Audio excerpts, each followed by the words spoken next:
Ces vidéos sont des récapitulatifs de concepts, informations ou anecdotes publiés dans des précédentes vidéos. Est-il vraiment nécessaire de changer son passé? Nous voudrions tous changer au moins quelque chose dans notre passé, peu importe à quel point nous avons bien vécu, mais nous pouvons aussi l'accepter tel qu'il est, le bon et le mauvais, car sans lui, nous ne serions pas les personnes que nous sommes aujourd'hui. Les événements de notre passé façonnent qui nous sommes aujourd'hui, non seulement en nous plaçant dans les circonstances et dans la ligne d'événements qui nous ont menés là où nous sommes maintenant, mais aussi en raison de tout le bagage d'expérience qu'ils nous donnent, pour être capables d'interpréter les événements actuels et de donner de la valeur, ou une valeur à tout ce que nous sommes, ce que nous avons et ce que nous apprécions dans nos vies. Ensuite, nous en venons à la gratitude, où nous devrions nous concentrer sur ce que nous avons et en être reconnaissants. Le simple fait que nous puissions avoir un toit au-dessus de nos têtes, de la nourriture sur la table, et une table pour mettre de la nourriture dessus, est suffisant pour être reconnaissant. Si nous nous concentrons sur ce que nous n'avons pas, de manière regrettable, nous ne serons jamais heureux avec ce que nous avons,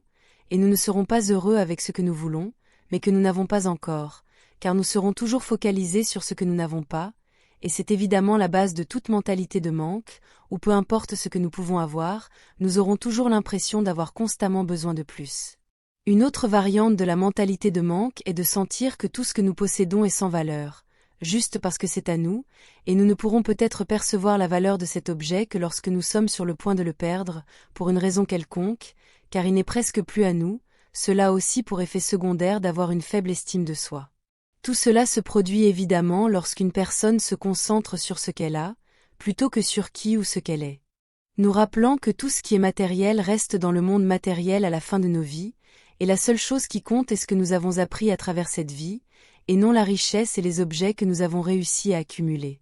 Ainsi, c'est l'expérience, ce que nous avons appris, ce que nous faisons et ce que nous réalisons avec nos valeurs qui importent, pas ce que nous possédons. Ce qui importe, c'est qui nous sommes pendant une vie, plutôt que ce que nous avons réussi à accumuler. En revenant à changer notre passé, c'est l'attitude que nous choisissons d'avoir à ce sujet qui compte. Reconnaître les bonnes choses que nous avons apprises de nos expériences passées, et ne pas se concentrer sur le changement de quoi que ce soit. Parce que même si vous avez la capacité de voyager dans le temps vers le passé pour changer un événement, cela peut en effet le modifier, mais seulement pour cette ligne temporelle particulière dans laquelle vous avez réussi à sauter, mais vous vous souviendrez toujours d'un passé différent dans votre esprit, en tant que voyageur dans le temps qui est revenu pour empêcher que cette chose ne se produise. Cela signifie que vous serez toujours dans votre propre ligne temporelle, et peu importe ce que vous faites, vous ne pourrez jamais vraiment changer votre passé. Le temps n'est pas seulement une ligne, il n'est pas linéaire. Vous créez une ligne temporelle différente à chaque fois que vous prenez une décision, y compris lorsque qu'un voyageur dans le temps retourne en arrière pour modifier ou empêcher un événement indésirable, car même si le voyageur réussit à le faire, il aura créé une autre ligne temporelle alternative, qui ne change pas ce qui s'est passé dans celle d'où il venait. Dans le modèle de voyage dans le temps ou de temps tégésien, le temps n'est pas une seule masse, c'est seulement une perception qui découle de la conscience, et de l'acte d'être conscient,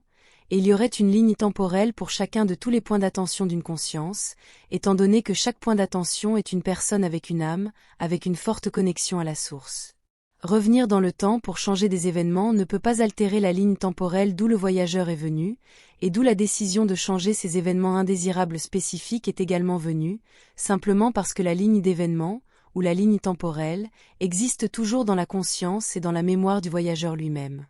Il faut comprendre que l'observateur crée et modifie la réalité qu'il observe.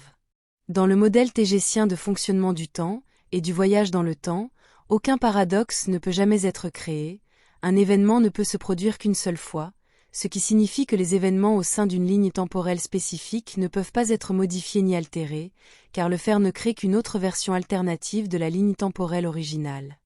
Mon point de vue est que vous ne pouvez jamais vraiment changer quoi que ce soit dans le passé, vous ne faites que créer une version alternative de ce passé, sans altérer l'original d'où votre conscience est venue, en premier lieu.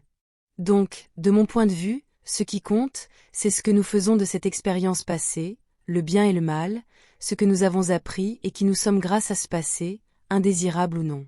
C'est notre attitude à l'égard de cette expérience qui compte, et non le fait d'essayer de l'éliminer ou de la résoudre.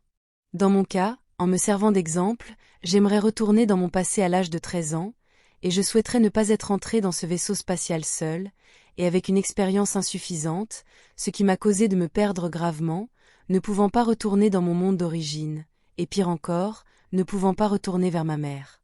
Bien que ces événements soient très malheureux de mon point de vue, ou de tout autre, j'ai compris que tout arrive pour une raison, et si vous vous concentrez sur les choses étant ainsi, elles arrivent pour une bonne raison. C'est notre attitude générale envers la vie qui compte, et j'ai également remarqué que ces événements qui m'ont fait me perdre et m'ont finalement conduit ici, dans cette ligne temporelle actuelle, se sont produits lorsque j'avais 13 ans, et il est intéressant de remarquer que la plupart des Swaruu perdent leur mère à l'âge de 13 ans, la plupart d'entre elles, pas toutes bien sûr. Par exemple, Athéna est toujours en contact avec sa mère, elle ne l'a pas perdue, et la petite Sophia a perdu sa mère à l'âge de 7 ans lorsqu'elle est arrivée ici avec vous. Dans mon cas, ces événements malheureux qui m'ont fait me perdre et finalement arriver ici, m'ont permis de me faire de nombreux amis et de la famille parmi les Tégétiens.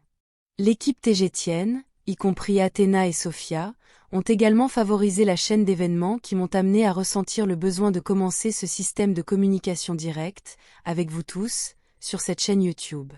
Tout cela provoque une chaîne d'événements qui, je le vois, apportera de bonnes choses à nous tous, même si cela a peut-être commencé par un accident malheureux, si vous voulez.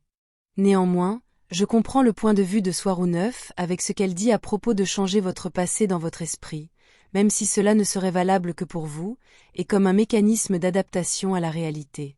Le problème que je vois avec son système est que même si vous utilisez votre imagination comme un outil créatif puissant et de focalisation, vous êtes toujours conscient que c'est toujours de l'imagination. Peu importe à quel point vous voulez croire que ce n'est pas le cas, à quel point vous voulez croire que ce que vous imaginez est votre vrai passé ou une vraie version alternative de celui-ci. C'est parce que vous traitez avec l'esprit inconscient, et c'est de là que vous manifestez votre réalité et tout ce qui s'y trouve, les circonstances et tout le reste.